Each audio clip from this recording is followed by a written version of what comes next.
we need to get really good with the virtual tools. So we started exploring a product called VirBELA, which is a 3D space that you can literally walk around and talk to each other avatars.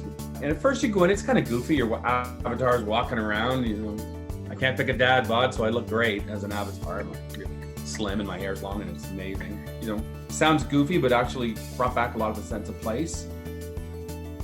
The different spaces are our voice channels. So if you walk into my office, you and I are having a conversation, but we don't hear all the conversations in the office.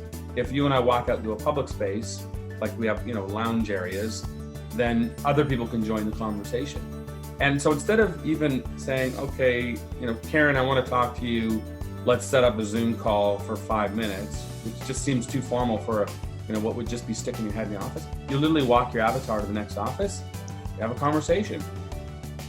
We really get good at this. Even when we go back to having our office, we just need to have a wider footprint, which is the office and the virtual world.